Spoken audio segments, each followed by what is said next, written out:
आशा करता हूं आप सभी लोग स्वस्थ होंगे और सही होंगे।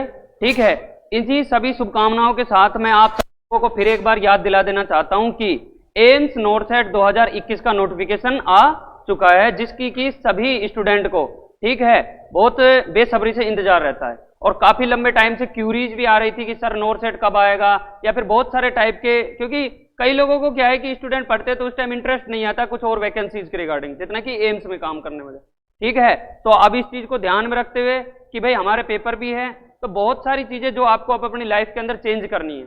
ठीक है, क्योंकि 20 तारीख आपके लिए एक माइलस्टोन साबित हो सकता है, आपके लाइफ के अंदर कब कोई भी चेंज परिवर्तन ला सकता है।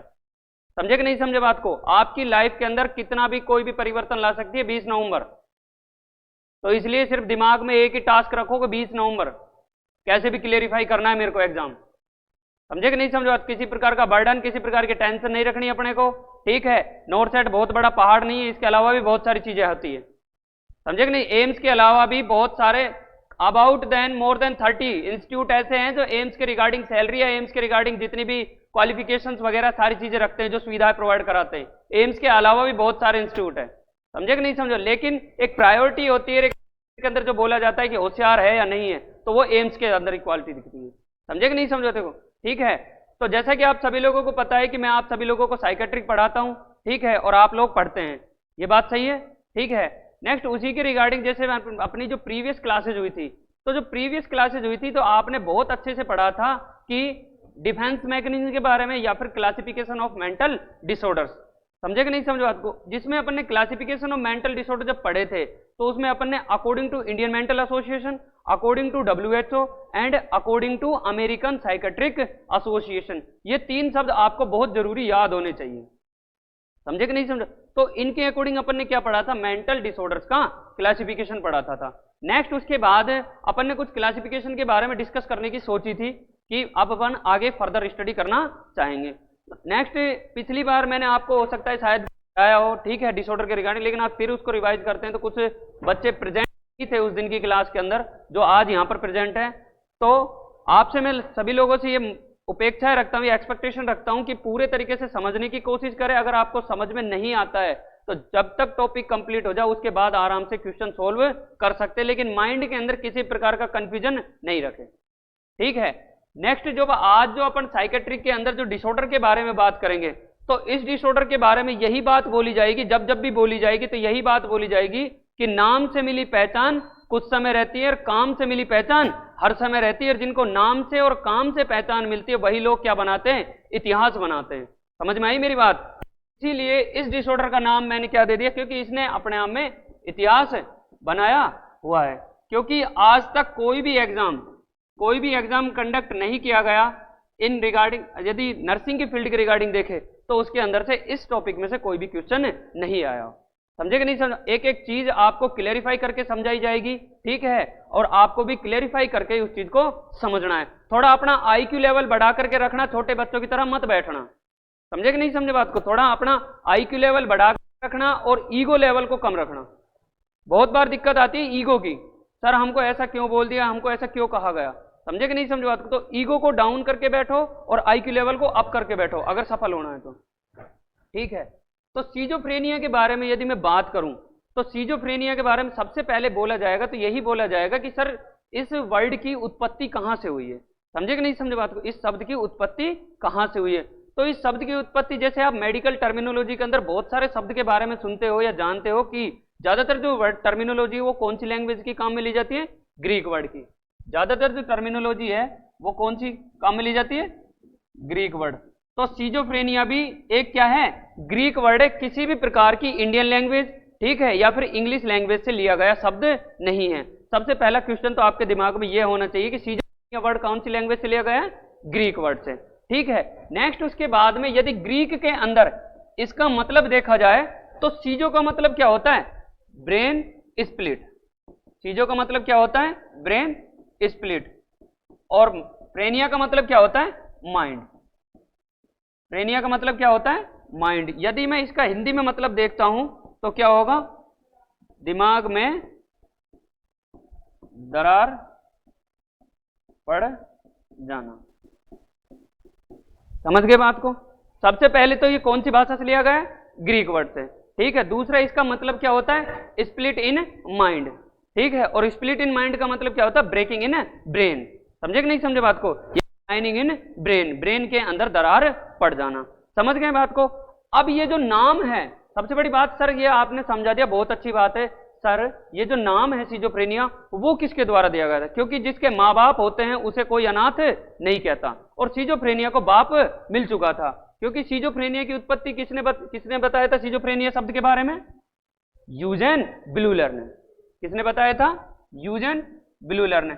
The word schizophrenia is coined by, exam का क्वेश्चन है आपका, the word schizophrenia is coined by Eugen Bleuler. समझे कि नहीं समझे बात, यूजेन ब्लूलर। ये क्या थे, स्विस के साइकेट्रिस्ट थे। कहां के, स्विट्जरलैंड के। क्या थे, स्विस के साइकेट्रिस्ट थे, स्विस साइकेट्रिस्ट, ठीक है। इन्होंने कब बताया, ठीक है, नाम किसने बताया, यूजेन ब्लूलर ने। क्या बताया, सिजोफ्रेनिया। कब बताया सर, 1908, 1908। ये आपको चीजें अभी तक सिर्फ सिजोफ्रेनिया के बारे में याद रखनी है। समझ गए बात को। अब दूसरी बात यदि मैं बोलूं कि सर सिजोफ्रेनिया आपने बता दिया ग्रीक वर्ड होता है, यूजेन ब्लूलर ने इसका नाम दिया, वो स्विस साइकेट्रिस्ट था, ठीक है। और इसका मतलब ये होता है, तो क्या सर बीमारी सिजोफ्रेनिया से पहले यदि कोई बीमारी होती थी, समझे कि नहीं समझे बात को, तो भी क्या उसको सिजोफ्रेनिया ही बोल सकते थे। अगर मैं आपसे पूछूं कि सर 1908 से पहले, 1908 से पहले सिजोफ्रेनिया को क्या बोला जाता था, समझे कि नहीं समझे बात को, उस 1908 से पहले सिजोफ्रेनिया क्या बोला जाता था, तो जैसे इस बच्ची ने आंसर दिया है, क्या नाम दिया जाता था इसको, डिमेंशिया प्रीकोक्स। क्या नाम दिया जाता था इसको, डिमेंशिया प्रीकोक्स। अब डिमेंशिया प्रीकोक्स के बारे में यदि सबसे पहले भी बोली जाएगी, तो सबसे पहले जैसे अपन बात कर रहे हैं वर्ड की मीनिंग की, ठीक है, तो यहां पर भी वो वर्ड की मीनिंग यदि देखें तो डिमेंशिया का मतलब क्या होता है, लॉस ऑफ मेमोरी, ठीक है। डिमेंशिया का मतलब क्या होता है आपका, लॉस ऑफ मेमोरी। अब यहां पर आपकी मेमोरी का क्या हो रहा है, लॉस हो रहा है, ठीक है। और प्रीकोक्स का मतलब क्या होता है, ऑनसेट। प्रीकोक्स का मतलब क्या होता है, ऑनसेट। क्योंकि देखिए सिजोफ्रेनिया कोई एक स्पेसिफिक बीमारी नहीं है, सिजोफ्रेनिया के अंदर बहुत सारे डिसऑर्डर प्रेजेंट रहते हैं, उसके अंदर बहुत सारे सिम्टम्स प्रेजेंट रहते हैं। इन सब चीजों को मिला करके एक नाम दिया गया, उसे क्या बोल रहा हूं मैं, सिजोफ्रेनिया। आई बात समझ में, यहां तक किसी को कोई दिक्कत। नेक्स्ट जब मैं लॉस ऑफ मेमोरी ऑनसेट, यानी कि मेमोरी के लॉस का स्टार्ट होना, उसे मैं क्या बोलता हूं, डिमेंशिया प्रीकोक्स। अब सर डिमेंशिया प्रीकोक्स के बारे में किसने बताया, तो डिमेंशिया प्रीकोक्स के बारे में किसने बताया, ये अपने को बताया किसने, एमाइल क्रैपलिन ने। एमिल क्रैपलिन, एमिल क्रैपलिन ने बताया। और कब बताया, 1896 में, 1896 के अंदर इसने क्या बताया कि एमिल क्रैपलिन ने क्या बताया कि डिमेंशिया प्रीकोक्स। समझे कि नहीं समझे बात को, डिमेंशिया प्रीकोक्स का मतलब क्या होता है, लॉस ऑफ मेमोरी ऑनसेट, समझे। और इसको आगे जाकर के जैसे जैसे डेवलपमेंटल हुआ साइकेट्रिक के अंदर, रिसर्च आए, ठीक है, बहुत सारी थीसिस आई, बहुत सारी प्रेजेंटेशन आई, तो उन्होंने आगे जाकर के इसका नाम किसके अंदर कन्वर्ट कर दिया, सिजोफ्रेनिया के अंदर, ठीक है। बोलने की कोशिश करें, क्योंकि अब आपको ज्यादा से ज्यादा कंसंट्रेशन मेंटेन करने की आवश्यकता है, ठीक है। नेक्स्ट उसके बाद अब यहां पर एक चीज और आ जाती है, ठीक है। अब आपने जीआरबी के अंदर एडमिशन लिया है, तो आपको कुछ एक चीजें अलग मिलनी चाहिए कि सर डिमेंशिया प्रीकोक्स से भी पहले क्या बोल, समझे कि नहीं समझे बात को, तो डिमेंशिया प्रीकोक्सिया से पहले भी क्या बोलते थे, मेलेनोकोलिया, मेलेनोकोलिया। ये भी किससे संबंधित है, आपकी मेमोरी से संबंधित है। समझ गए बात को। अभी जो मेलेनकोलिया जो नाम दिया गया था वो किसके द्वारा दिया गया था, बाय द हिप्पोक्रिएट्स के द्वारा। किसके द्वारा दिया गया था, बाय द हिप्पोक्रिएट्स के द्वारा। तो आपको ये जरूरी चीजें अभी तक सिर्फ नाम की रिगार्डिंग याद है, यहां तक किसी को कोई दिक्कत, किसी को कोई दिक्कत नहीं है, आगे चल सकता हूं। नेक्स्ट यदि मैं सिजोफ्रेनिया के आगे चलूं, तो सर सिजोफ्रेनिया के बारे में यदि बात करूं, तो दूसरी मैं आपके बारे में, ये सिजोफ्रेनिया, यहां तक किसी को कोई दिक्कत तो नहीं है सर, नाम क्या मतलब कैसे है कैसे नहीं, चीजें आ गई समझ में। नेक्स्ट उसके बाद में मैं आपको बताऊं सर इसकी जो इंसिडेंस रेट है वो कितना है, समझे कि नहीं समझे बात को। इंसिडेंस यानी कि इसके जो केसेस हैं वो कितने पाए जाते हैं, ठीक है। तो केसेस के बारे में बात करें तो आज के टाइम में जैसा आपको सभी लोगों को पता है कि मेंटल इलनेस बहुत बहुत लार्ज पैमाने के ऊपर बढ़ रही है लोगों के अंदर। अबाउट मोर देन 99% लोग किससे सफर कर रहे हैं, किसी न किसी टाइप की मेंटल इलनेस से सफर होते हैं, ठीक है। लेकिन उसके अंदर भी यदि देखूं तो अभी जो लेटेस्ट डाटा आए हैं इंडिया के, समझे कि नहीं समझे बात के, जो लेटेस्ट डाटा आए इंडिया के या विदेश के, तो प्रत्येक 200 से 300 लोगों में 2 या 3 लोग किससे सफर कर रहे हैं, आपकी सिजोफ्रेनिया से। मैं क्या बोला हूं, अभी जो लेटेस्ट डाटा है उसमें 200 से 300 जो लोगों पर स्टडी करी गई, ठीक है, उसमें से आपके 2 या 3 जो लोग हैं वो किससे सफर किए हो पाए गए, सिजोफ्रेनिया से। आ गई बात समझ में। जो पुराने यूएस के डाटा है उसके अकॉर्डिंग आपको यदि बात करी जाए तो प्रत्येक 1000 की पॉपुलेशन में, प्रत्येक 1000 की पॉपुलेशन में 4 से लेकर के 5 individual client are suffer from schizophrenia. ये क्वेश्चन एम्स में एक बार पूछा जा चुका है कि प्रत्येक 1000 की पॉपुलेशन पर सिजोफ्रेनिया की इंसिडेंस रेट कितनी है या फिर कितने केसेस पाए जाते हैं। समझ गए बात को। तो प्रत्येक 1000 की पॉपुलेशन पर, प्रत्येक 1000 की पॉपुलेशन पर 4 से लेकर के 5 लोग हैं जो सफर करते किससे, सिजोफ्रेनिया से। आ गई बात समझ में, यहां तक किसी को कोई दिक्कत। नेक्स्ट उसके बाद यदि मैं बात करता हूं कि सर इसके रेशो के बारे में बात करें, जैसे आप सभी लोग पढ़ते हैं कि किसी के फीमेल्स के अंदर ज्यादा पाई जाती है या मेल्स के अंदर ज्यादा पाई जाती है, तो रेशो के बारे में यदि बात करें तो ऐसा कोई भी एक स्पेसिफिक डायग्नोस्टिक मैनुअल नहीं है जिसमें यह बताया गया हो कि यह फीमेल के अंदर ज्यादा पाई जाती है या मेल्स के अंदर ज्यादा पाई जाती है। ठीक है, कहीं कहीं केसेस के अंदर फीमेल्स के अंदर है, कहीं कहीं मेल्स के अंदर है। कुछ अलग अलग स्टडीज के अंदर अलग अलग क्राइटेरिया के बारे में बताया गया है, लेकिन यदि नॉर्मल वे के अंदर अपन देखते हैं तो 1:1। नॉर्मल वे के अंदर देखता हूं तो मैं कितना रहता है, 1:1, यानी कि एक मेल और वहीं दूसरी तरफ दूसरी फीमेल। समझे कि नहीं समझे बात को। ठीक है, यदि आपके पास 2 केस पाए जाएंगे किसके, सिजोफ्रेनिया के, तो उसमें से एक केस किसका होगा, आपका मेल का, और दूसरा केस किसका होगा, फीमेल का। आ गई बात समझ में, यहां तक किसी को कोई दिक्कत। नेक्स्ट उसके बाद में यदि मैं आपसे आगे की तरफ चल के बात करूं, यहां शब्द किसी को कोई दिक्कत नहीं, यहां तक इंसिडेंस रेट में केसेस वगैरह के अंदर, ठीक है। नेक्स्ट उसके बाद मैं आपसे बात करूं कि सर इसके रिस्क फैक्टर क्या है, समझे कि नहीं, या फिर उससे पहले मैं आपको एक चीज बताना चाहता हूं कि what is the actual meaning of schizophrenia. Schizophrenia की एक्चुअल मीनिंग क्या होती है। तो सिजोफ्रेनिया की एक्चुअल मीनिंग को समझने के लिए आपको एक कंसेप्ट समझना होगा जो कि आप नर्वस सिस्टम के अंदर बहुत अच्छे तरीके से पढ़ते हैं। ठीक है, तो ये आपका क्या है, ब्रेन है, और ब्रेन के अंदर क्या पाए जाते हैं, आपके न्यूरॉन्स। ब्रेन के अंदर क्या पाए जाते हैं, आपके न्यूरॉन्स पाए जाते हैं। अब ये न्यूरॉन्स कोई भी सूचना का ट्रांसफॉर्मेशन करते हैं, कोई भी सूचना का ट्रांसफॉर्मेशन करते हैं। ठीक है, तो क्या होता, अब ये एक से जुड़ेंगे तभी तो ट्रांसफॉर्मेशन कर पाएंगे। समझे कि नहीं समझे बात को। यदि ये एक दूसरे से जुड़े होंगे तभी तो ट्रांसमिशन होगा। अगर ये एक दूसरे से अलग हो गए तो क्या आप इंफॉर्मेशन को यहां तक पहुंचा पाओगे, नहीं पहुंचा पाओगे। समझे कि नहीं समझे बात को। तो ब्रेन के अंदर मोर देन 10,000 करोड़ ऑफ पाए जाते, क्योंकि न्यूरॉन्स की किसी ने काउंटिंग नहीं की। समझे कि नहीं समझ बात को। तो इनके बीच में क्या पाया जाता है, नॉर्मल कनेक्शन पाया जाता है। लेकिन किन्हीं कारणों से, अभी मैं आपको बताऊं, यदि इसको जेनेटिक के ऊपर लेकर के जाऊं तो आपकी ये क्या है, जीन है। समझे कि नहीं समझे, ये क्या है, आपके जीन है। अब ये जीन है, मान के चलो ये तो कैसे हैं, नॉर्मल, ये तो कैसे हैं, नॉर्मल।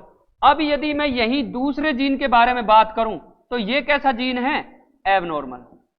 ये कैसा जीन है, एबनॉर्मल। अब ये नॉर्मल जीन आगे जाकर के आपके ब्रेन का क्या करता है, डेवलपमेंट करता है। समझ में आ रही बात, समझने की कोशिश करना। देखो बहुत सारी चीजें हैं जो बहुत कम बताई जाती है। समझे कि नहीं समझे बात को। ठीक है, जितना मेरे पास है उतनी कोशिश करूंगा और जितना आपके पास उतना लेने की कोशिश करना दिमाग। समझे कि नहीं समझे बात को। ठीक है, तो अब आपका ये जीन, अगर यदि ये जीन नॉर्मल होंगे तो आपके ब्रेन का डेवलपमेंट कैसा होगा, नॉर्मल होगा। एक बात। दूसरी, आपकी जो फंक्शनिंग है, जो आपकी फंक्शनिंग है उनका कोऑर्डिनेशन और कंट्रोलिंग कैसी होगी, कैसी होगी, नॉर्मल। Coordination, controlling, functioning. या फिर मैं बोलूं कि यदि मेरे ब्रेन का नॉर्मल डेवलपमेंट होगा तो ब्रेन की जो फिजियोलॉजी वो भी कैसी रहेगी, नॉर्मल। आगे बात समझ में, सारी चीजें इसी के अंदर शामिल होगी। लड़की आ रही समझ में। ठीक है, वहीं यदि मैं बोलूं एबनॉर्मल तो मेरे पास यहां पर इंफॉर्मेशन ट्रांसफर होती है किसके रूप में, जीन के रूप में। समझे कि नहीं समझे बात को। ठीक है, अब जीन कैसे हो गया, अफेक्ट हो गया। अब यहां पर मैं मान सकता हूं कि यह जो जीन है, ठीक है, वह जो जीन हो सकता है उस पेशेंट का हो जिसको पहले से सिजोफ्रेनिया हो रखा हो। आई बात समझ में? लड़की समझ रही है? हो सकता है यह जीन उस व्यक्ति का हो जिसको पहले से क्या हो, सिजोफ्रेनिया हो। ठीक है, तो वहां से आपका कौन सा केस सोल्व होगा? जेनेटिक वाला, कि सर ये जेनेटिक ट्रांसफर होता है या नहीं होता है। समझे कि नहीं? कितना परसेंट होता है वो मैं आगे बताऊंगा। ठीक है, आ रहा है समझ में? उसके बाद अब ये उसका जीन है, तो अब एक बात बताओ, वहां से मदर से और फादर से वो किस में ट्रांसफर हो गया? बेबी के अंदर। ठीक है, अब ये क्या करेगा? ब्रेन का डेवलपमेंट करेगा। तो अब मेरे को बताओ, ब्रेन का डेवलपमेंट नॉर्मल होगा या abnormal? Abnormal, very good. Brain का डेवलपमेंट कैसा होगा? एबनॉर्मल। और जब ब्रेन का डेवलपमेंट एबनॉर्मल होगा, तो ब्रेन की फिजियोलॉजी भी कैसी होगी? एबनॉर्मल। ब्रेन की फिजियोलॉजी भी कैसी होगी? एबनॉर्मल। अब ये एबनॉर्मल कहां हो रहा है? ब्रेन के अंदर। अब ये ब्रेन के अंदर किस टाइप की एबनॉर्मलिटी? या तो ब्रेन के अंदर development, under development structure develop हुई हो, एक बात। दूसरी की जो ब्रेन के अंदर न्यूरॉन पाए जा रहे हैं, उनके अंदर एबनॉर्मल कनेक्शन प्रेजेंट हो जाए। समझे कि नहीं समझो? दो बात। तीसरी, यदि ब्रेन के अंदर जो केमिकल्स पाए जाते हैं, जिनको मैं क्या बोलता हूं? Neuro transmitter. अब ब्रेन के अंदर जो न्यूरोकेमिकल्स पाए जाते हैं, उनके अंदर, समझे कि नहीं समझे बात को, उनके अंदर किसी भी प्रकार की एबनॉर्मलिटी आ जाए। Brain chemical. अब ये सारी की सारी चीजें जब आपको आए दिखेगी तो क्या अफेक्ट नहीं पड़ेगा? अब ये जो साइन सिम्टम्स, अब सर आप ये बोल सकते हो कि सर ये सारी चीजें हो गई तो क्या जब बच्चा बड़ा होगा तभी? नहीं। अब यहां पर चीजें कैसे होगी कि जैसे जैसे बच्चा बड़ा होगा, तो यदि उसको किसी रिस्क फैक्टर के अंदर प्रोड्यूस करा जाएगा, या फिर कोई ऐसे एग्जिबिटिंग फैक्टर्स के अंदर, इन्वायरमेंट के अंदर उसको प्रोड्यूस कराया जाएगा, एग्जिबिट कराया जाएगा, तो उसके अंदर साइन एंड सिम्टम्स प्रोड्यूस हो सकते हैं। समझे कि नहीं समझे? जैसे एक छोटा बच्चा है, ठीक है, अब छोटा बच्चा है, जरूरी नहीं है कि उसके अंदर सिजोफ्रेनिया का साइन एंड सिम्टम दिखाई दे, लेकिन कुछ समय बाद तक ऐसा हो कि आप ऐसे बच्चे को इन्वायरमेंट प्रोवाइड कराओ, ठीक है, कुछ ऐसे फैक्टर्स के अंदर इंक्लूड करो बच्चों को, ठीक है। तो वो जैसे रिस्क फैक्टर के अंदर यदि मैं बात करता हूं, ठीक है, ज्यादा कॉम्प्लिकेटेड हो जाएगा, इसको यही समझो, ठीक है। तो जब आप रिस्क फैक्टर के अंदर इसको इन्वॉल्व करते तो हो सकता है बच्चे के अंदर किसी ब्रेन के अंदर केमिकल जो फंक्शनिंग जो एबनॉर्मल हुई है वो क्या हो, अपने जो साइन एंड सिम्टम प्रोड्यूस करने लग जाए, जिसमें कि बच्चे की थिंकिंग, थॉट और बिहेवियर, इमोशन अफेक्ट डिस्टर्ब हो सकते हैं। आई बात समझ में? ठीक है। नेक्स्ट उसके बाद में अब ये सारी चीजें जब आपकी हो जाएगी, ठीक है, तो अब ये सारी चीजें जब अफेक्ट होगी तो मेल ने अपनी बॉडी की फिजियोलॉजी को मेंटेन करने का काम कौन करता है? ब्रेन। आपकी बिहेवियर को कंट्रोल करने का काम कौन करता है? ब्रेन। आपकी थिंकिंग को कंट्रोल करने का काम कौन करता है? ब्रेन। आपके इमोशन को कंट्रोल करने का काम कौन करता है? ब्रेन। समझे कि नहीं समझा? अब ये जब सारी चीजें आपका ब्रेन कंट्रोल कर रहा है, कोऑर्डिनेट कर रहा है, मेंटेन कर रहा है, परफॉर्म कर रहा है, तो मेरे ब्रेन के अंदर ही कमी है, तो क्या बताओ सारी चीज अफेक्ट होगी या नहीं होगी? सारी चीज अफेक्ट होगी कि नहीं होगी? ठीक है। अब दिमाग में किसी के कंफ्यूजन नहीं होना चाहिए, ठीक है। नेक्स्ट उसके बाद में अब मैं बात करूं, यहां तक किसी को दिक्कत नहीं है ना कोई भी? कैसे हो रहा है? देखो चीजें आसान बहुत है, समझे कि नहीं समझे बात को? आपको मैं लाऊं उठा करके चार कहीं से कट कॉपी पेस्ट किए, साइन एंड सिम्टम्स पढ़ा दिया, डेफिनेशन पढ़ा दिया, वो चीजें आपको कहीं भी मिल जाएगी, समझे कि नहीं समझो? लेकिन एक एग्जैक्टली में कंडीशन क्या होती है, समझे कि नहीं समझे बात को? तब कहीं जाकर के चीजें समझ में आए, तब अपने को चीजें समझने में मजा आता है और उनका हल करने में मजा आता है। समझे कि नहीं समझे बात को? गणित में आप मैथ पढ़ते थे, ठीक है, आपको फॉर्मूले दे दिए, लेकिन उसके बाद भी कई लोगों से सवाल आज तक सोल्व नहीं होते। समझे कि नहीं समझे बात को? लेकिन जिसको एक बार समझ में आ जाता है, फिर उसे फॉर्मूले की या किसी भी चीज की जरूरत नहीं होती है, फिर वो अपने आप से ठीक करने लग जाता है, ठीक है। नेक्स्ट रिस्क फैक्टर के बारे में यदि बात करूं तो सिजोफ्रेनिया एक ऐसी कंडीशन है कि इस कंडीशन के अंदर, सिजोफ्रेनिया बहुत बड़े डिसऑर्डर की ग्रुप ऑफ डिसऑर्डर बोलते हैं, ठीक है। तो जो सिजोफ्रेनिया है ये एक ऐसी कंडीशन है जिसको कि कोई व्यक्ति पहचान भी नहीं पाता, शुरुआत में कोई व्यक्ति पहचान भी नहीं पाता, लेकिन क्या होता है कि कुछ अभाव के कारण कुछ ऐसी परिस्थितियां आ जाती है, जैसे धीरे धीरे धीरे धीरे बच्चे को क्या लगने लगता है कि तेरे पास किसी ना किसी चीज की कमी है, समझे कि नहीं? जो और उस कमी के कारण धीरे धीरे अब कैसे एक कोई व्यक्ति एक्सप्लोटेड व्यक्ति होता है, ठीक है, जिसका एक्सप्लोटेशन हो रहा होता है, ठीक है, तो वो धीरे धीरे उस चीज को अपनाने लग जाता है। शुरू में तो क्या करता है, उसका विरोध करता है, लेकिन बाद में वो अपनाने लग जाता है, क्योंकि उसकी क्या हो गई, थिंकिंग चेंज हो गई कि अब मेरे को यही काम करना है। जैसे एक प्रोस्टिट्यूटेड गर्ल होती है, शुरुआत में हो सकता है कि वो विरोध करती हो, शुरुआत में हो सकता है कि वो विरोध करती हो कि मुझे प्रोस्टिट्यूशन नहीं करना है, लेकिन धीरे धीरे उसकी क्या हो जाती है, थिंकिंग, थॉट, बिहेवियर, सारी चीजें चेंज हो जाती है। इसी टाइप के डिसऑर्डर अपने को किसके बारे में बात करनी है, सिजोफ्रेनिया के बारे में, ठीक है। तो रिस्क फैक्टर के बारे में मैं बात करूं तो जैसे आपका मोस्ट कॉमनली ये जो पाया जाता है वो आपका कहां पाया जाता है, पुअर सोशियो इकोनॉमिक स्टेटस के जो पीपल्स हैं, जो लोग पुअर सोशियो इकोनॉमिक स्टेटस से बिलोंग करते हैं, समझे कि मेरे जैसे गरीब जो लोग होते हैं, ठीक है, उनके अंदर ये मोस्ट कॉमन रूप से सिजोफ्रेनिया की कंडीशन देखने को मिलती है। ये क्वेश्चन एक बार आपका पूछा जा चुका है कि schizophrenia is most commonly present in, समझे कि नहीं। तो सिजोफ्रेनिया मोस्ट कॉमनली किनके अंदर प्रेजेंट रहता है, जो पुअर सोशियो इकोनॉमिक स्टेटस जो पीपल होते हैं या फिर बिलोंग करते हैं, उन सभी लोगों के अंदर क्या पाया जाता है, आपका सिजोफ्रेनिया पाया जाता है, ठीक है। नेक्स्ट उसके बाद में आपके स्लम एरिया, कच्ची बस्ती, गंदी बस्ती, समझे कि नहीं समझे बात को, क्योंकि वहां पर बहुत सारी चीजों का अभाव होता है, सुविधाओं का, कन्वीनियंसीज का, समझे कि नहीं समझे। तो वो क्या करते हैं, उनकी थिंकिंग या थॉट उस तरीके से डेवलप ही नहीं होते जिससे कि एक वेल डेवलप क्लाइंट देखता है जैसे, ठीक है। Next risk, next undesirable need, undesirable needs, undesirable needs, या फिर मैं यहां पर दूसरा इसको समझाने के लिए बोल सकता हूं large family size, large family size. Undesirable needs या फिर लार्ज फैमिली साइज दोनों आपस में कहीं ना कहीं एक दूसरे से जुड़े हुए हैं, क्योंकि यदि परिवार का साइज बड़ा होगा तो आपकी नीड्स है जो कंप्लीट नहीं होगी, समझे कि नहीं समझे बात को, आ रहा है बात समझ में, क्योंकि परिवार का साइज यदि बड़ा होगा तो आपकी नीड्स कंप्लीट नहीं होगी। अब जब आपकी नीड्स कंप्लीट नहीं होगी तो आप क्या करोगे, आपकी जो थिंकिंग लेवल है उसके अंदर कुछ अल्टर्ड चीजें ऐड कर लोगे। मैं जो बोल रहा हूं उस पर ध्यान देना, आपकी जो थिंकिंग है उसके अंदर आप कुछ गलत चीजें ऐड कर लोगे, और जब थिंकिंग के अंदर गलत चीजें ऐड हो जाती है तो उससे क्या होता है, आपका अफेक्ट इमोशन, समझे कि नहीं समझे, और इमोशन से क्या अफेक्ट होता है, आपका बिहेवियर अफेक्ट होता है। आई बात समझो, कुछ समझ में आ रहा है, कंफ्यूज तो नहीं है कोई भी, ठीक है। नेक्स्ट उसके बाद में यदि मैं रिस्क फैक्टर के बाद, यदि रिस्क फैक्टर तो दिक्कत नहीं है, रिस्क फैक्टर लिख लिया आपने, ठीक है, कि आपका कौन सा, slum area, poor socio economic status, undesirable needs, या फिर लार्ज फैमिली साइज, या फिर मैं यहां पर लिख देता हूं socially isolated individual, socially isolated individual, कि कोई व्यक्ति किसी कंडीशन के कारण अपने आप को समाज से दूर कर लिया हो, उन कंडीशन में भी रिस्क फैक्टर हो सकते हैं किसके, सिजोफ्रेनिया के, सोशली आइसोलेटेड इंडिविजुअल, ठीक है।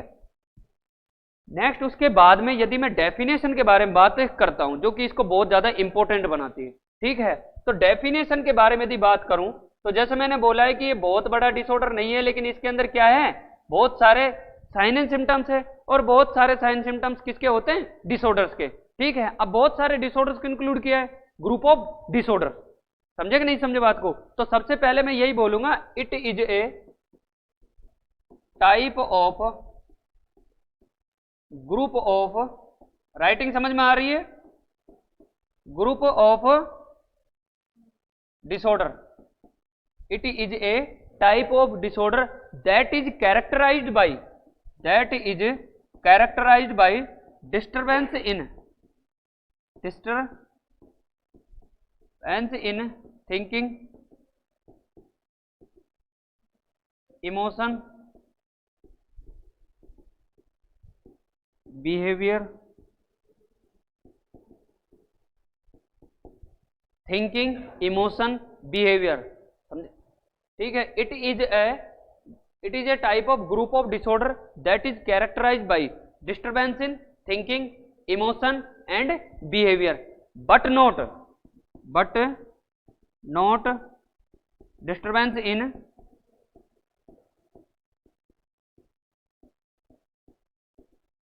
Consciousness, but not disturb in consciousness, यानी कि इस केस के अंदर क्लाइंट की कॉन्शियसनेस किसी भी रूप में अफेक्ट नहीं होती है, समझे कि नहीं। वो जो भी चीजें करता है वो एक लिविंग थिंग्स की तरह उसको पता होता है कि वो क्या कर रहा, कहां पर खड़ा होता है, कहां पर नहीं खड़ा होता है, समझे कि नहीं समझे बात को। लेकिन क्या हो जाता है उसकी थिंकिंग, समझे कि नहीं समझे, उसकी थिंकिंग के अंदर, उसके इमोशन के अंदर, अब उसके बिहेवियर के अंदर। वही बात यहां पर है कि अब आपका ब्रेन है, ठीक है, अब ब्रेन के अंदर न्यूरॉन के अंदर यदि एबनॉर्मल कनेक्शन वहां पर प्रेजेंट हो गया, अब एबनॉर्मल कनेक्शन यहां पर प्रेजेंट हो गया तो इंफॉर्मेशन का ट्रांसमिशन भी कैसा होगा, एबनॉर्मल होगा।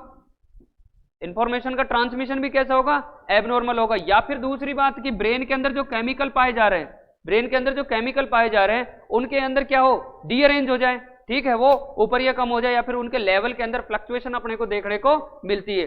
अब ये जब सारी चीजें आपको एबनॉर्मल देखने को मिलेगी तो उससे आपकी ब्रेन की जो फिजियोलॉजी है उस पर इफेक्ट पड़ेगा, और जब ब्रेन की फिजियोलॉजी पर इफेक्ट पड़ेगा तो सीधा सीधा इफेक्ट किस पर पड़ता है, आपकी बॉडी मैकेनिज्म पर। किस पर इफेक्ट पड़ता है, आपकी सीधा सीधा बॉडी मैकेनिज्म पर। अब मेरी बात सुनो कि यहां पर आपका ब्रेन का इफेक्ट हो गया, ठीक है, अब न्यूरो, अब जैसे अब क्या होगा, आपको तो ये लगेगा कि पेशेंट जानबूझकर कर रहा है। आप ये बात समझना, आपको क्या लगेगा कि यह पेशेंट है जो जानबूझकर कर रहा है, लेकिन उस पेशेंट के अंदर क्या प्रेजेंट है, लेकिन उस पेशेंट के अंदर क्या प्रेजेंट है, abnormal connection in between neuron. आई बात समझ में, आ रही है समझ में, ठीक है।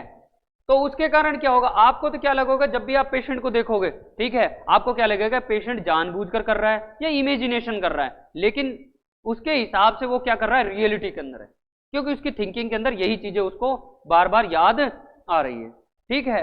अब उसका क्या इफेक्ट पड़ेगा, थिंकिंग के, इमोशन और फिर बिहेवियर, ये सारी चीजें उसको अफेक्ट, अपने को अफेक्ट देखने को मिल सकती है किसी भी एक इंडिविजुअल क्लाइंट के अंदर जो कि किससे सफर कर रहा है, आपका स्किज़ोफ्रेनिया से, ठीक है। नेक्स्ट ये थी आपकी डेफिनेशन, और ये जो डेफिनेशन दी गई थी वो किसके द्वारा दी गई थी, अमेरिकन साइकेट्रिक एसोसिएशन। ये जो आपकी डेफिनेशन है वो अमेरिकन साइकेट्रिक एसोसिएशन के द्वारा दी गई है। किसी को आवाज से कोई प्रॉब्लम तो नहीं हो रही, ठीक है। नेक्स्ट उसके बाद में यदि मैं बात करता हूं, आपके पहला आपने पढ़ा वर्ड मीनिंग, समझे कि नहीं समझा, दूसरा पढ़ा आपने क्या पढ़ा, पहले पढ़ा वर्ड मीनिंग, दूसरी आपने पढ़ी क्या, डेफिनेशन, और तीसरा पढ़ा आपने रिस्क फैक्टर, ठीक है। इसी आधार पर आप अपने नोट्स कंप्लीट करते चलिए कि पहले आपने वर्ड मीनिंग पढ़ा, ठीक है, उसके बाद आपने क्या पढ़ी, डेफिनेशन, फिर आपने पढ़ी क्या, रिस्क फैक्टर, और नेक्स्ट उसके बाद में आते आपके क्या, पॉजिटिव फैक्टर, यानी कि कुछ ऐसे पॉजिटिव फैक्टर, ठीक है, कि जो किसको कोज करते हैं, आपकी स्किज़ोफ्रेनिया की कंडीशन को कोज करते हैं। देखो बड़े बड़े डिसऑर्डर्स, चाहे आप मेडिकल सर्जिकल के अंदर पढ़ो या साइकेट्रिक के अंदर पढ़ो, बड़े बड़े जो भी डिसऑर्डर्स हैं, ठीक है, उनकी जो आपका इटियोलॉजी पढ़ोगे या फिर पॉजिटिव फैक्टर जब पढ़ते हो तो उनके अंदर मोस्ट ऑफ द टाइम आपको देखने को मिलेगा आइडियोपैथी, कि एग्जैक्ट इटियोपैथोलॉजी किसी को मालूम नहीं होती, लेकिन वो कुछ ऐसे रिस्क फैक्टर या फिर एक ऐसे कुछ इन्वायरमेंट पॉजिटिव एजेंट होते हैं जिनको यदि अपन बार बार प्रेफर करते रहे या फिर कोई भी एक पेशेंट बार बार उनसे सफर होता रहे तो आगे चल करके वो एक हार्मफुल कंडीशन या फिर एक हार्मफुल डिसीज को लीड से कर सकते हैं, समझे कि नहीं sir, they may lead to a dangerous disease, ठीक है। नेक्स्ट रिस्क पॉजिटिव फैक्टर के अंदर यदि मैं बात करूं तो पॉजिटिव फैक्टर के अंदर सबसे पहले बात करता हूं मैं बायोलॉजिकल कोज। पॉजिटिव फैक्टर के अंदर यदि मैं बात करूं तो किसकी बात करता हूं, बायोलॉजिकल कोज, यानी कि ऐसे कोज या फैक्टर जो हमारी बॉडी के अंदर प्रेजेंट रहते हैं लेकिन उनके कारण हमारे बिहेवियर पर इफेक्ट पड़ता है। क्या होगा, हाँ तो मैं जल्दी जल्दी ले रहा हूं, अब क्या करूं, नहीं आपको पता था चीजों मैंने पढ़ा उस दिन,